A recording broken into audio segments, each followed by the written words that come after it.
کیا آپ نے کبھی سنا ہے کہ لوہے کی پھٹی ہوئی ایک بھاری بھرکم توپ کو صرف ایک دھاگے سے سی دیا گیا ہو؟ ایک ایسی کرامت جس کے بعد پورے علاقے کا نقشہ ہی بدل گیا۔ السلام علیکم ناظرین، میں آپ کا میزبان محسن رضا حبیبی قادری حاضر ہوں آپ کی خدمت میں ایک نئی درگاہ کی زیارت اور معلومات کے ساتھ۔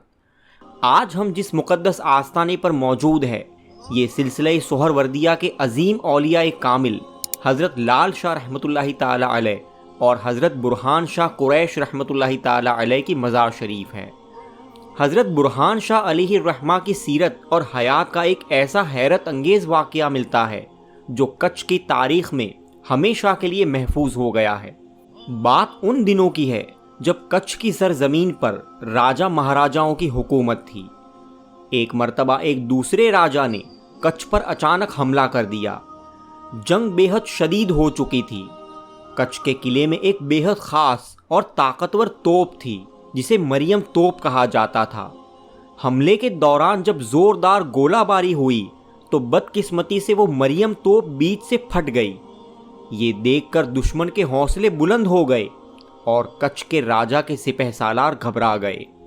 راجہ نے پورے بھوج شہر میں اعلان کروایا کہ کیا اس شہر میں کوئی ایسا شخص، کوئی درویش، فقیر یا سادھو سنت ہے جو اپنی طاقت یا دعا سے اس توپ کو ٹھیک کر سکے؟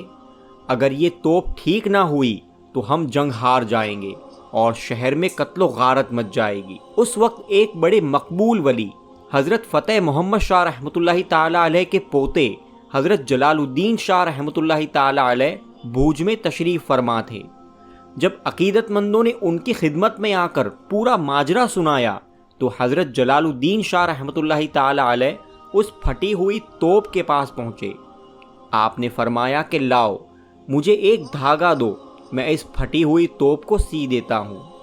وہاں موجود لوگ اور راجہ کا ایک آدمی ہنسنے لگا اور مذاق اڑاتے ہوئے بولا کہ بابا، کہیں لوہے کی توپ بھی دھاگے سے سی جاتی ہے؟ یہ سنتے ہی آپ کو جلال آ گیا۔ آپ نے اس شخص سے فرمایا کہ اے کوڑھ والے، چپ ہو جا۔ آپ کا اتنا کہنا تھا کہ اس شخص کا پورا بدن اسی وقت کوڑھی ہو گیا۔ وہاں کھڑے لوگ سناٹے میں آ گئے اور گھبرا گئے۔ اس کے بعد حضرت جلال الدین شاہ رحمۃ اللہ تعالی علیہ نے اپنی کرامت سے اس لوہے کی بھاری توپ کو صرف ایک دھاگے سے سی کر ٹھیک کر دیا۔ پھر جب وہ مریم توپ چلی تو دشمنوں کے پاؤں اکھڑ گئے۔ وہ جنگ ہار کر بھاگ نکلے اور پورے کچھ میں پھر سے امن و امان قائم ہو گیا۔ اسی دوران بھوج میں حضرت برہان شاہ رحمۃ اللہ تعالی علیہ بھی موجود تھے۔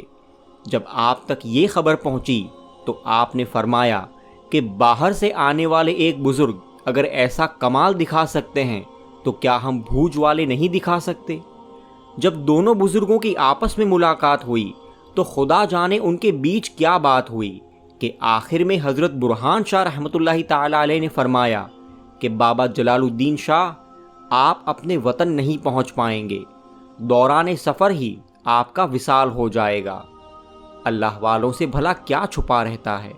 حضرت جلال الدین شاہ نے مسکرا کر فرمایا کہ حضرت، آپ بالکل ٹھیک کہہ رہے ہیں، میں جانتا ہوں ایسا ہی ہوگا، لیکن آپ کا انتقال بھی آپ کے اصل وطن میں نہیں بلکہ اسی بھوج شہر میں ہی ہوگا۔ اور بالآخر وہی ہوا۔ دوران سفر حضرت جلال الدین شاہ رحمۃ اللہ تعالی علیہ کا وصال ہوا اور حضرت برہان شاہ رحمۃ اللہ تعالی علیہ کا وصال بھوج میں ہی ہوا۔ آج بھوج میں حضرت برہان شاہ اور حضرت لال شاہ بابا علیہم الرحمہ کے مزارات اقدس موجود ہے اور قریب ہی میں ان کے خاندان کے بزرگوں کے مزارات بھی ہے۔ بزرگان دین کے اس حیرت انگیز واقعے نے آپ کے دل کو کتنا چھوا، ہمیں کمنٹس کر کے ضرور بتائیں۔ اگر آپ ایسی ہی سچی اور ایمانی داستانیں دیکھنا پسند کرتے ہیں تو فیضان اولیاء چینل کو سبسکرائب کر کے بیل آئیکن ضرور دبا دیں تاکہ ہر نئی ویڈیو آپ تک سب سے پہلے پہنچے۔ انشاءاللہ بہت جلد ملتے ہیں ایک نئی درگاہ کی زیارت اور معلومات کے ساتھ۔ تب تک کے لیے اللہ حافظ۔